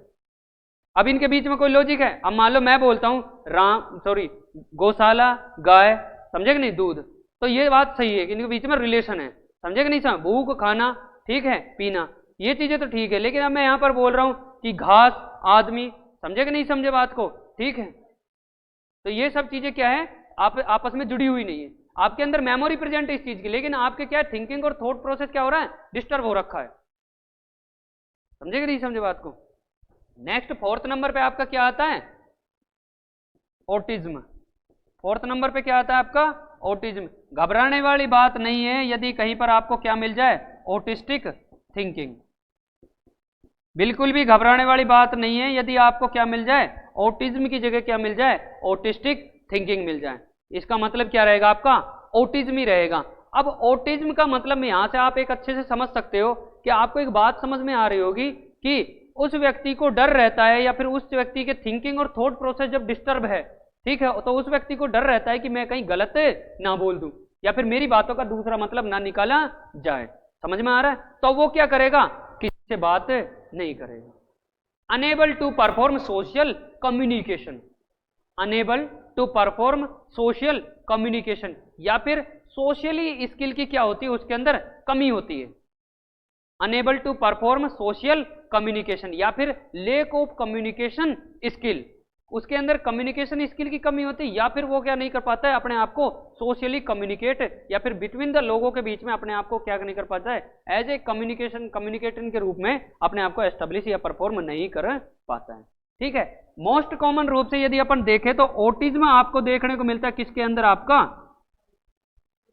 टोडलर के एज के अंदर, 1 से लेकर के 3 ईयर के लिए। लेकिन यदि आपको ये कंडीशन यदि 2 ईयर के बच्चे के अंदर देखने को मिले तो इसे मैं क्या नाम देता हूं, इन्फेंटाइल ऑटिज्म। तो इसे मैं क्या नाम देता हूं, इन्फेंटाइल ऑटिज्म। अब मेरी बात सुन लड़की, क्वेश्चन आएगा टोडलर, समझे कि नहीं समझे बात को, कि टोडलर के अंदर ऑटिज्म कब दिखाई दे, यानी कि 3 साल के बच्चे का। ठीक है। अब यदि कोई पूछे कि एक 2 साल का बच्चा है, सोशली अनेबल है टू परफॉर्म सोशल स्किल, पहली बात तो वो बोल ही नहीं पाता, ठीक है, या फिर वह बोलता है कि लड़का है, डे ड्रीमिंग करता है, अपने आप में खुश रहता है, तो उस टाइप के जो मैं क्या बोल रहा हूं, ऑटिज्म को कौन से टाइप का ऑटिज्म बोलूंगा, इन्फेंटाइल ऑटिज्म। टोडलर बोलेगा तो 1 से लेकर के 3 साल के बच्चे को अपन क्या बोलते हैं, टोडलर। 3 से लेकर के 6 साल तक को प्री स्कूल, 6 से 12 को स्कूल एज। समझ गए बात को। अब 1 मंथ से लेकर के 1 ईयर तक के बच्चे का पीरियड को अपन कौन सा बोलते हैं, अपन इन्फेंटाइल पीरियड। समझे कि नहीं समझे बात को। तो अब मैंने 3 साल तक के बच्चे को देखो तो टोडलर, अब यहाँ 2 आ गए तो क्या बोलेंगे अपन उसको, इन्फेंटाइल बोलेंगे। आगे बात समझे। तो कौन से टाइप का ऑटिज्म हो गया आपका, इन्फेंटाइल ऑटिज्म। यहां तक किसी को दिक्कत। नेक्स्ट उसके बाद में ये आपके क्या है, 4A सिम्टम्स ऑफ सिजोफ्रेनिया। अब ये किसके द्वारा दिए गए थे आपके, यूजेन ब्लूलर। जो मैंने बोला था कि 20 नवंबर को इसके बारे में बहुत ज्यादा बात की जाएगी, तो वो यही बात की जाएगी कि 4A symptoms are explain by, 4A symptoms are explain by Eugen Bleuler. एक बात। दूसरी बात, primary symptoms of schizophrenia, primary symptoms of schizophrenia और कौन से हैं, 4A। ठीक है, 2 बात। तीसरी बात, फंडामेंटल सिम्टम्स ऑफ सिजोफ्रेनिया। यहां तो कह रहे हैं यही है, वहां पेपर में कंफ्यूज हो गए क्योंकि यहां पर क्या कर देगा, वो एक नाम चेंज कर देगा आपके सामने। समझे कि नहीं समझे बात को। तीसरा यदि मैं बात बोलूं, 3 बात हो गई, यूजेन ब्लूलर ने दिए था, ठीक है। नेक्स्ट प्राइमरी सिम्टम्स बोलता हूं और तीसरा क्या बोलता हूं, इसको फंडामेंटल सिम्टम्स बोलता हूं। नेक्स्ट यदि मैं बोलूं और आगे क्या बोलेगा, तो वो यही बोलेगा कि Bleuler symptoms of schizophrenia, Bleuler symptoms of schizophrenia. समझे कि नहीं से। तो वो कौन से आएंगे आपका, 4A सिम्टम। ठीक है। अब मेरी बात सुन कि यहां पर कभी आपको वो अपैथी देकर के पूछता है, समझे कि नहीं समझे बात को। कभी वो आपको क्या देकर पूछता है, एवोल्यूशन देकर के पूछता है, समझे कि नहीं समझे बात को। कभी वो आपको क्या देकर के पूछता है, एन हेडोनिया। अभी तक जो नाम पूछे गए, क्योंकि इनकी स्टार्टिंग कहां से हो रही है, ए से। समझे कि नहीं समझे, इनकी स्टार्टिंग कहां से हो रही है, ए से। तो वो यही नाम देकर के पूछेगा, लेकिन आपको चौकन्ना रहना है, चुस्त दुरुस्त तंदुरुस्त रहना है। समझे कि नहीं समझे बात को, होश में भी रहना है, जिंदे भी रहना है। ठीक है। तो आप क्या याद रखना है कि इन 4A का मतलब यहां पर कुछ अलग होता है। आ गई बात समझ में। देखो ये चीजें वो हैं जिनको बार बार पढ़ने की नहीं होती, समझे कि नहीं समझे। ये चीजें वैसी ऐसी हैं कि इनको एक बार पढ़ने से ही हमेशा याद रहनी चाहिए। ऐसा नहीं कि इनको पढ़ने के लिए भी यदि आप आधा घंटा 1 घंटा खराब करोगे तो फिर आपको टाइम लग सकता है सफल होने में। समझे कि नहीं समझे बात को? ये चीजें तो आपको एक बार में याद हो जानी चाहिए कि रात को कोई ये चीजें तुरंत आपके अनकॉन्शियस माइंड के अंदर चली जानी चाहिए कि रात को सपने में सोते हुए भी कोई उठा करके पूछे कि 4 सिम्टम्स ऑफ सिजोफ्रेनिया, बाबू का नाम बाद में याद आना चाहिए, पहले ये याद आना चाहिए। समझे कि नहीं समझे बात को? नेक्स्ट उसके बाद में दूसरा ये 4 सिम्टम, पहले आपने पढ़े कौन से? First rank symptom. दूसरे आपने कौन से पढ़े? 4 सिम्टम। नेक्स्ट तीसरा आपका कौन सा आता है? Positive symptoms of schizophrenia. Positive symptoms of schizophrenia. अब पॉजिटिव सिम्टम्स के बारे में यदि बात करें, ठीक है, तो पॉजिटिव सिम्टम्स को यहां पर मैं दूसरा नाम दे सकता हूं कि पॉजिटिव, यानी कि देखो कोई व्यक्ति, ये जो व्यक्ति है, ठीक है, अब इस व्यक्ति के अंदर क्या है? सिजोफ्रेनिया प्रेजेंट है। चित्र पर मत जाना, ड्राइंग खराब है, चित्र फीलिंग समझते रहना, इसी से भला हो। समझे कि नहीं समझे बात को? अब ये क्या है? कोई पेशेंट है किसके अंदर क्या है? सिजोफ्रेनिया का पेशेंट है, ठीक है। अभी क्या है, या फिर कोई भी एक व्यक्ति नॉर्मल है, ठीक है। अब नॉर्मल होने के बाद अभी थोड़ी देर बाद ये कैसा हो जाता है? अग्रेसिव हो जाता है, अग्रेसिव हो जाता है। तो ये चीज इसके अंदर ऐड हुई या फिर इससे बाहर हुई? ऐड हुई है कि नहीं हुई? समझे कि नहीं समझे बात को? पॉजिटिव सिम्टम्स का मतलब क्या है कि मेरे पास में बहुत सारी चीजें कुछ आई है बाहर से। समझे कि नहीं समझे बात को? ठीक है। अब ये व्यक्ति है जो नॉर्मल था, लेकिन अभी तुरंत ये क्या होगा? इसके अंदर कोई ऐसी कंडीशन आ गई जिससे क्या होगा? इसे अग्रेसिव हो गया, तो ये चीज इसके अंदर क्या हो गई? ऐड हो गई, ठीक है। तो इसलिए जब मैं पॉजिटिव सिम्टम्स ऑफ सिजोफ्रेनिया है, इसको मैं क्या बोल सकता हूं? Additional behaviour. समझे कि नहीं समझे बात को? या फिर एडिशनल सिम्टम्स ऑफ सिजोफ्रेनिया। आई बात समझ में? एडिशनल बिहेवियर या फिर एडिशनल सिम्टम्स ऑफ सिजोफ्रेनिया, जो कि मैं किसके अंदर एक्सप्लेन करता हूं? Positive symptoms of schizophrenia. इसके अंदर मैं किस किस के बारे में बात करता हूं? आपका hallucination plus delusion, hallucination plus delusion. अब देखो हेलुसिनेशन डिल्यूजन कैसे होगा? मैं नॉर्मल व्यक्ति हूं, ठीक है। अब मैं सोचता हूं कि यहां पर कुछ चीज है, लेकिन वो एक्चुअलिटी में वो चीज है ही नहीं, तो क्या मेरे आपके बिहेवियर में वो चीजें दिखेगी जो मेरे बिहेवियर में दिख रही है? मेरे बिहेवियर में वो चीज ऐड हो चुकी है, एक बात। दूसरी, ये मैं यह सोच रहा हूं कि कोई भी एक गलत अवधारणा, समझे कि नहीं समझे बात को? ठीक है, मेरे दिमाग में बनी हुई है कि जो रेलगाड़ी है, समझे, ठीक है, कि जो ट्रेन है वो मिट्टी के तेल से चलती है। समझे कि नहीं समझे बात को? या फिर भारत के अंदर, समझे, ये भारत, ये जो हिंदू लोग हैं, ये मतलब कोई भी ऐसे एग्जाम्पल काम में लो आप, ठीक है, तो उसके अंदर आपको लगेगा कि एक पेशेंट के अंदर डिल्यूजन प्रेजेंट है, यानी कि फॉल्स फिक्स बिलीफ है, उसको आप ठीक नहीं कर सकते। समझे कि नहीं समझे बात को? अब जैसे डिल्यूजन है कि जब जब राधा नाचेगी जब जब बारिश आएगी। समझे कि नहीं समझे बात को? जब जब राधा नाचेगी जब जब बारिश आएगी, ठीक है, ये क्या है? आपका फॉल्स बिलीफ है। मैं क्या कह रहा हूं कि जब जब जब जब धरती का टेम्परेचर बढ़ेगा, समझे कि नहीं समझे बात को? जब जब इन्वायरमेंट का टेम्परेचर बढ़ेगा और वो यहां से नीचे पृथ्वी से वाटर का रिएब्जॉर्प्शन होगा, आने के बाद वापस ऊपर जाएगी, तब बारिश होगी। समझे कि नहीं समझे बात को? या फिर वायुमंडल, क्षोभ मंडल, समझे कि नहीं समताप मंडल, इनके अंदर कोई चेंजेस आपको देखने को मिलेंगे, तब कहीं जाकर बारिश आती है। लेकिन मैं क्या बोल रहा हूं कि जब जब राधा नाचेगी जब जब बारिश आएगी। समझे कि नहीं समझे बात को? तो ये क्या है? मेरा फॉल्स बिलीफ है। अब आ गई समझ में बात? ठीक है। नेक्स्ट उसके बाद में और क्या चीज देखने को मिलेगी? तो इसके अंदर आपको 3 सिम्टम देखने को मिलेगा। पहले क्या देखने को मिलेगा? अग्रेसिव। दूसरा क्या देखने को मिलेगा? हेलुसिनेशन। और तीसरा आपको क्या देखने को मिलेगा? डिल्यूजन। और चौथी आपको क्या देखने को मिलेगी? बिजारे बिहेवियर। चौथी आपको क्या देखने को मिलेगी? बिजारे बिहेवियर। और पांचवी आपको देखने को मिलेगी क्या? Magical thinking. ये सब चीजें, अब मेरे को एक बात बताओ, उसके जो नॉर्मल बिहेवियर है उसके अंदर ऐड हो रही है कि नहीं हो रही? मैजिकल थिंकिंग, यानी कि वो क्या बोलेगा कि मैं आपका जो मोटिव है उसको सुन लेता हूं, मैं आपका जो मोटिव है उसको सुन पा रहा हूं। समझे कि नहीं समझे? ठीक है, जो आपका मोटिव्स है, देखो रिकॉर्डिंग हो रही है, सारी चीजें चलती है, ब्रेक देने का यहां पर अलाउ नहीं है, ऐसा नहीं दे सकते, ठीक है। ब्रेक दूं? जरूरत है ब्रेक की?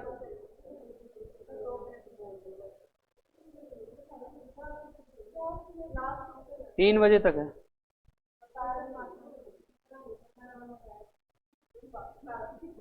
खाना खाने के लिए आते हो, एक मैंने तो सब